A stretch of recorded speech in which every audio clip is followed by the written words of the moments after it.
It's strange how life can turn out so different from what you imagined. You start with dreams big and small and utri. Your best to stay on the path. You tell yourself it'll all work out because you've done the right things.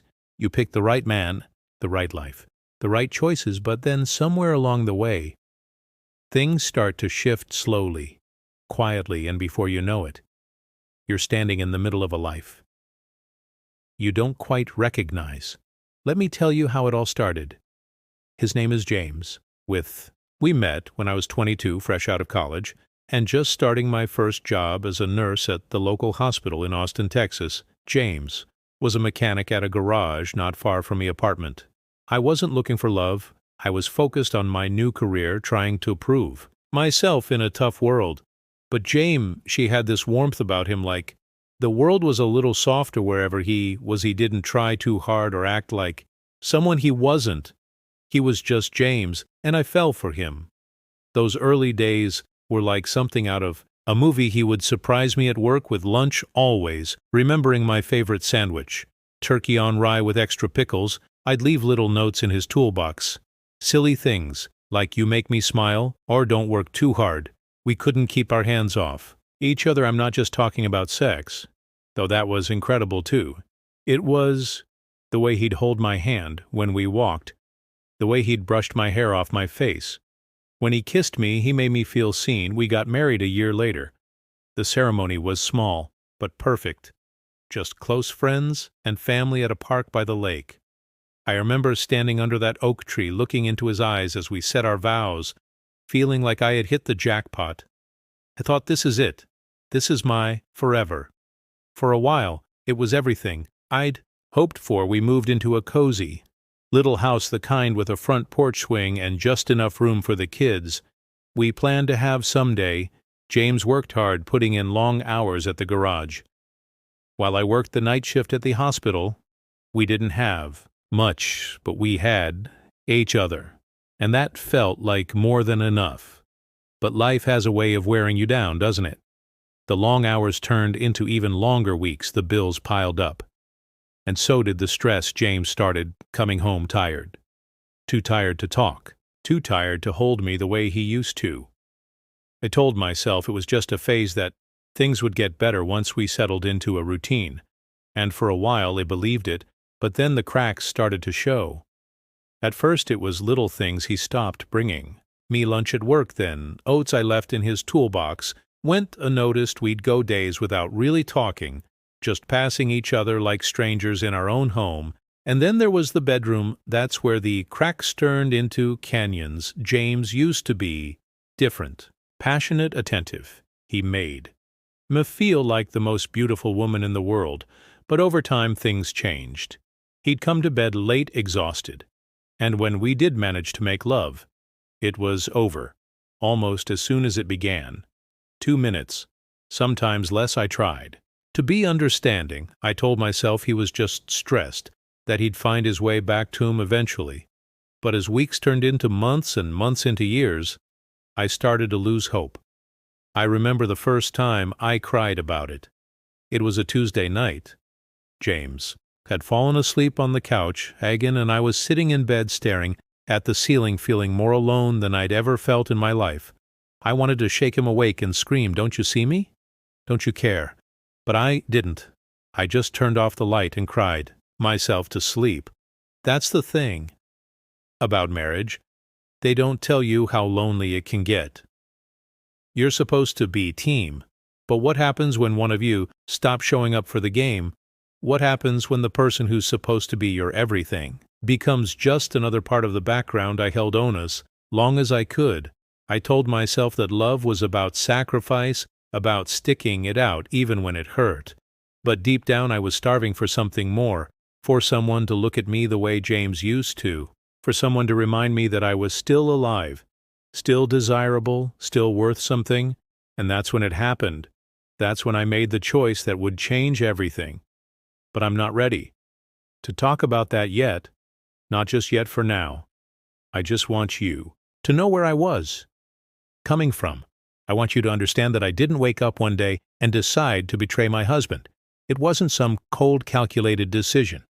It was the result of years of feeling invisible, of begging for something that never came. It was the choice of a woman who was desperate to feel loved again. But love, as I would soon learn, doesn't always come without a press, they say. Temptation comes softly, like a whisper in the wind for me. It came in the form of a man named David Emmett Kim. At the hospital where I worked, he wasn't a doctor and he wasn't a patient.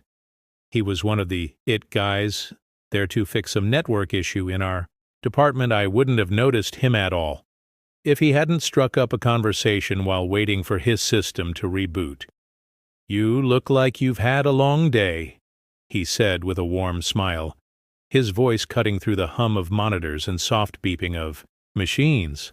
I laughed more out of politeness than amusement. "Long shift," I replied, keeping my tone neutral.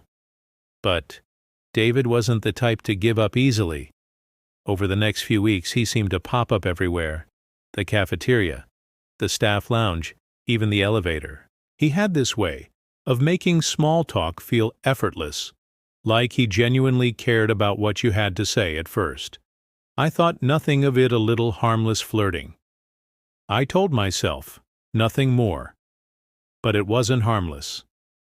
Not for me. It started with little things. David would bring me coffee during my breaks, always remembering how I liked it, black with just a splash of cream. He'd ask about my day, listen to me vent about work, and somehow always managed to make me laugh, even when I didn't feel like smiling. He made me feel seen in a way I hadn't felt in years, and that scared me. I tried to pull back to put some distance between us. I stopped sitting in the cafeteria during my breaks and started eating in my car instead. I avoided the staff lounge and took the stairs instead of the elevator. But no matter how hard I tried, David always found a way to slip past my defenses. "You're avoiding me," he said one day, cornering me in the hallway after I'd hurried past him for the third time. That week, did I do something wrong? I shook my head, avoiding his gaze. "It's not you. I need some space, that's all." But David wasn't. "Look, I don't know what's going on, but if I've overstepped, I'm sorry. I just like talking to you. That's all." I wanted to believe him. I wanted to believe that we could just be friends, that the connection I felt with him didn't have to mean anything more. But deep down, I knew the truth. I was already in too deep. The first time it happened, it was almost an accident, at least. That's what I told myself. We were both working late, and the hospital was quiet, the kind of quiet that feels almost eerie. I was sitting in the lounge going over some paperwork when David walked in. He didn't say anything at first. Just grabbed a bottle of water from the fridge and sat down across from me. "You look tired," he said, his voice soft. Inaudible, not trusting myself to speak while we just sat there in silence. And then out of nowhere he reached across the table and took my hand in his. He should have pulled away. I should have said something, anything to stop what was happening. But I didn't. I just sat there, letting his warmth seep into me, feeling void I hadn't even realized was there. "It doesn't have to mean anything," he said, as if reading my mind. "Sometimes people just need someone to lean on," but it did mean something. It meant everything from that moment on. Everything changed. It started finding excuses to stay late at work, to spend more time with David. We'd sneak away during breaks, stealing moments that felt like stolen treasure. It was thrilling and terrifying all at once. For the first time in years, I felt alive, but the guilt was always there, lurking in the background like a shadow. I couldn't escape. Every time I came home to James, every time I kissed him goodnight, I felt like a monster. He didn't deserve this. He was a good man, a kind man. The kind of man who would move mountains for the people he loved, but he wasn't enough for me anymore, and that realization broke something inside me. It tried to justify it to myself. I told myself that James had failed me first, that he was the one who had let our marriage fall apart. But deep down, I knew that wasn't fair. He was doing the best he could, even if it wasn't enough. One night, as I lay in bed next to James, listening to his soft snores, I found myself praying for the first time in years. I prayed for strength, for clarity, for some kind of sign that I wasn't completely lost. But most of all, I prayed for James. I prayed that he would find his way back to me, that he would become the man he used to be, the man I fell in love with, because the truth was, I didn't want to be this person. I didn't want to be a woman who cheated on her husband, who lied and betrayed the one person who'd always been there for her. I wanted to stop. I wanted to fix what was broken between us, but I didn't know how. And so I did the only thing I could. I kept pretending that everything was fine, that I was still the loving, faithful wife James thought I was. And all the while I kept hoping, praying that something would change, that James would change, that I could find a way to save us before it was too late. But deep down, I knew the truth. The cracks in our marriage had grown too wide, and I wasn't sure if they could ever be mended when it finally happened. It wasn't planned, at least not consciously, but if I'm being honest, some part of me knew it was coming. You don't play with fire, and expect not to get burned. David and I had been dancing around the line for weeks. The stolen glances, the lingering touches, the way he looked at me like I was the only woman in the room. It was all leading up to this moment, and I let it. I wanted it. It happened on a Friday night. I had just finished a double shift at the hospital, my body aching and my mind a blur. David was waiting for me in the parking lot, leaning against his car with that easy, confident smile that always made my heart skip a beat. "You look exhausted," he said. As I approached, "Long day," I replied, my voice heavy with fatigue. "Come on," he said, opening the passenger door. "Let me take you out for a drink. You need to unwind." I hesitated for a moment, torn between what I wanted and what I knew was right. But the thought of going home to another night, of James falling asleep on the couch, of lying in bed, feeling more alone than ever, was too much to bear. "Okay," I said, climbing into the car. We drove to a quiet bar on the outskirts of town, the kind of place where no one would recognize us over the next couple of hours. We talked and laughed, like wheelways did, the tension between us simmering just beneath the surface. I could feel it in the way his hand brushed against mine when he reached for his drink, in the way his eyes lingered on my lips when I spoke. By the time we left, I was buzzing. Not just from the wine, but from the way David made me feel alive. "Desired scene, I don't want to go home yet," I said as we stood by his cart, the cool night air wrapping around us. "Then don't he?" replied his voice, low and inviting. I knew what he meant, I knew what he was offering, and for the first time in years I let myself say yes. We drove to a hotel a few miles away. The silence between us thick with anticipation. My heart was pounding as we walked into the room, my body trembling with a mix of fear and excitement. I had never done anything like this before. I had never cheated on my husband. But in that moment, all I could think about was how much I needed him. David didn't rush. He took his time, his hands and lips, exploring every inch of me like he was memorizing a map. He made me feel beautiful, cherished, and most of all, desired. When we finally came together, it was everything I had been craving.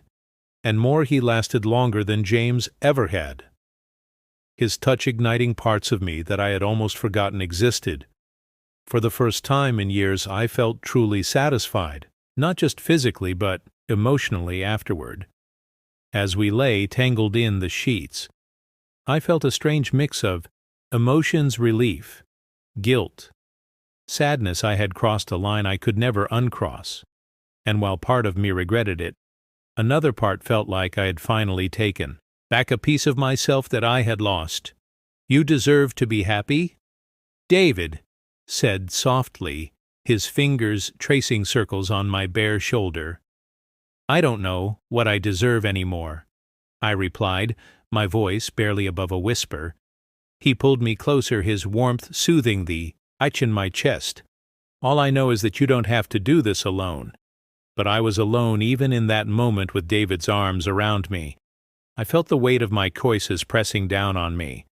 I had betrayed James, the man who had loved me through everything, who had never once questioned my loyalty, and for what a few hours of pleasure, a temporary escape from the emptiness that had taken root in my marriage when I finally made it home that night. James was asleep on the couch, the television still flickering. With some late-night infomercial, I stood there for a moment watching him. My heart heavy with guilt, he looked so peaceful. So unaware of the storm raging inside me, I wanted to wake him up, to tell him everything, to beg him to fight for us. But I didn't have the courage to face what I had done, to confront the reality of the mess I had made. So, instead, I kissed his forehead and whispered, "I love you," even though I wasn't sure if it was still true. As I climbed into bed that night, I prayed harder than I ever had before. I prayed for James to get better, to find his way back to the man he used to be. I prayed for the strength to let go of David, to stop this madness before it destroyed me. But most of all, I prayed for forgiveness for James, for David, and for myself. The next morning, James woke up early and made me breakfast. He didn't say anything about the night before, didn't ask where I'd been or why I come to bed so late. He just handed me a plate of scrambled eggs and toast and kissed me on the cheek like nothing had changed, but everything had changed, and I wasn't sure if I could ever put the pieces back together after that night with David. Everything felt different. It wasn't just the guilt, it was the way I started looking at my life, at my marriage, at James. It was as if I had crossed an invisible threshold and couldn't find my way back. David and I didn't stop after that first time. One night turned into 2, then 3. And before I knew it, we were meeting every week. Each time I told myself it would be the last, that I would find the strength to say no. But every time I gave in, he made me feel things James hadn't in years, not just in bed, but in every little way. He listened. He touched me like I was precious, and he didn't rush with David. It wasn't just about the physical act, it was about feeling wanted again. The way he held me, the way he whispered my name when we were together, made me forget, even if just for a moment, that I was someone's wife. And in those moments I felt alive, but the guilt never left me. It was always there, a constant shadow, following me home, sitting with me at dinner, lying between James and me in bed. James, bless him, didn't have a clue.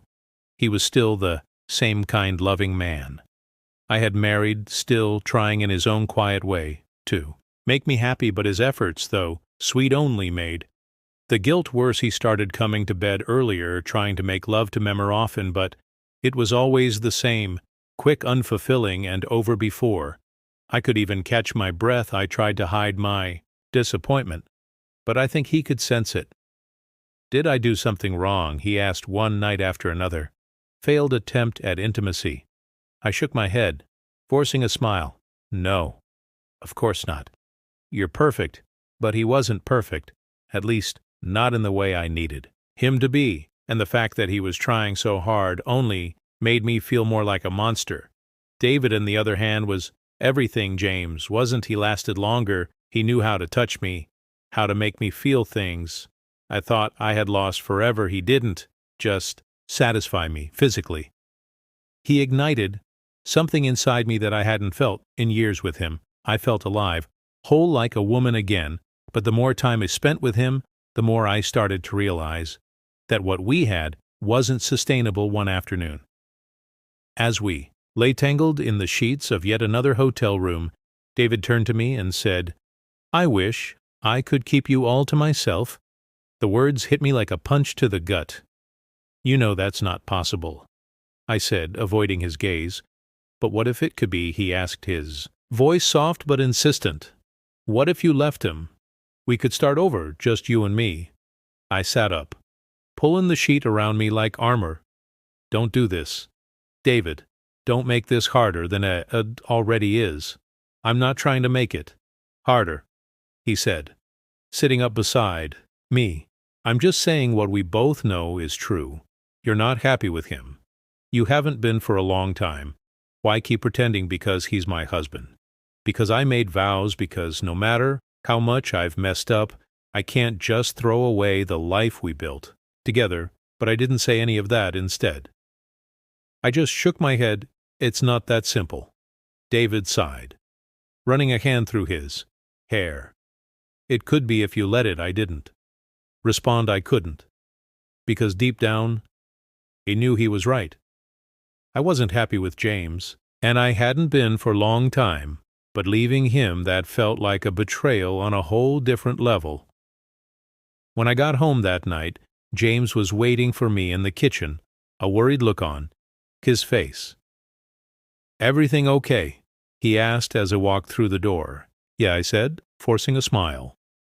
"Why, you've just been different lately," he said, his brow furrowed. "Distant." "I don't know. I just feel like something's off."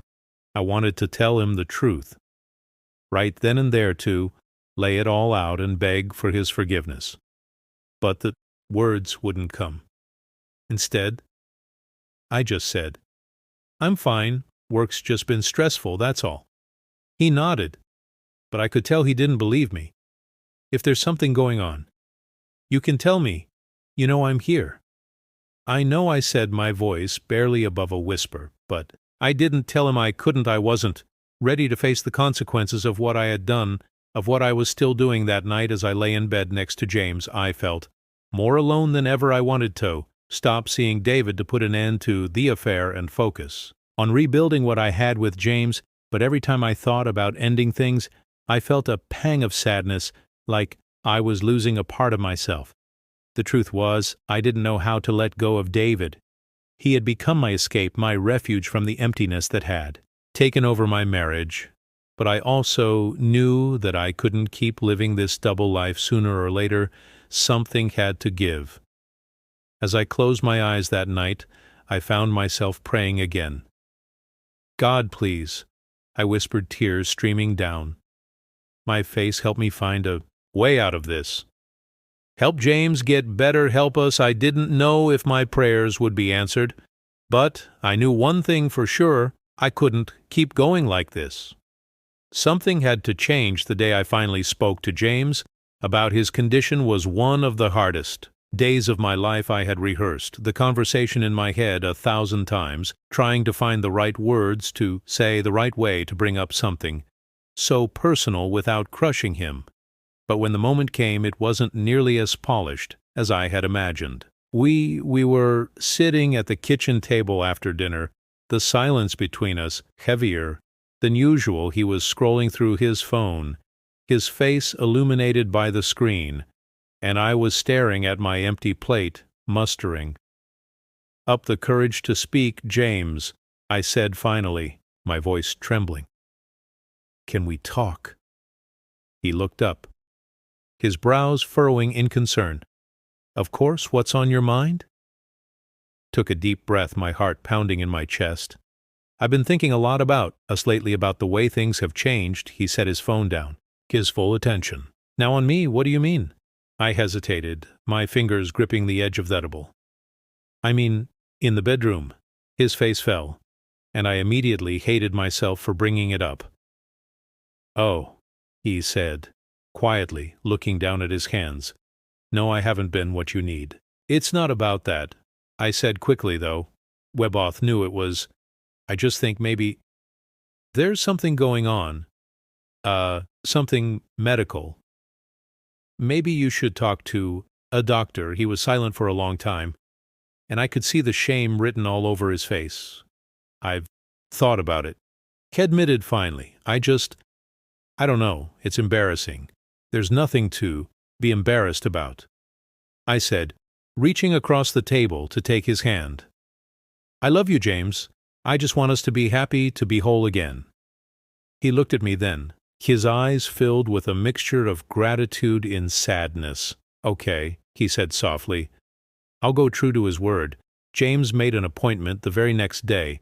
The doctor ran a series of tests and confirmed that his condition was likely due to a combination of stress, poor diet, and some underlying hormonal imbalances. He was prescribed medication and given a list of lifestyle changes to implement: exercise, a healthier diet, and better sleep habits. For the first time in years, I felt a flicker of hope.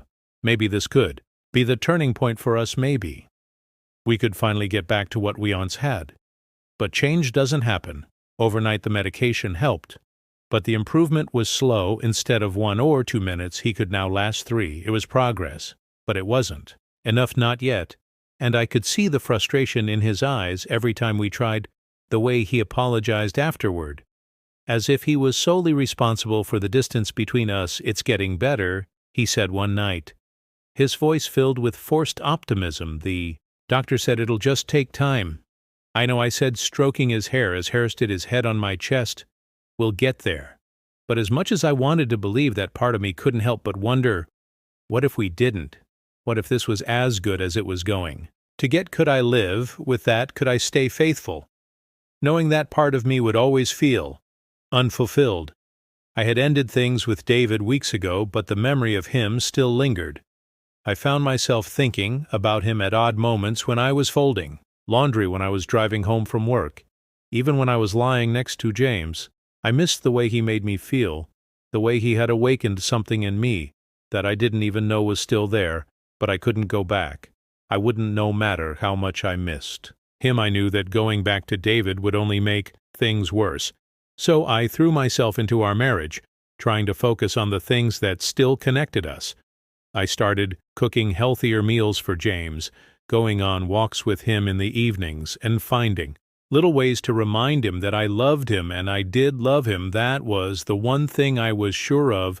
But love, as I had learned, wasn't always enough. One night, as we lay in bed, after another failed attempt at intimacy, James turned to me and said, "Thank you for sticking with me."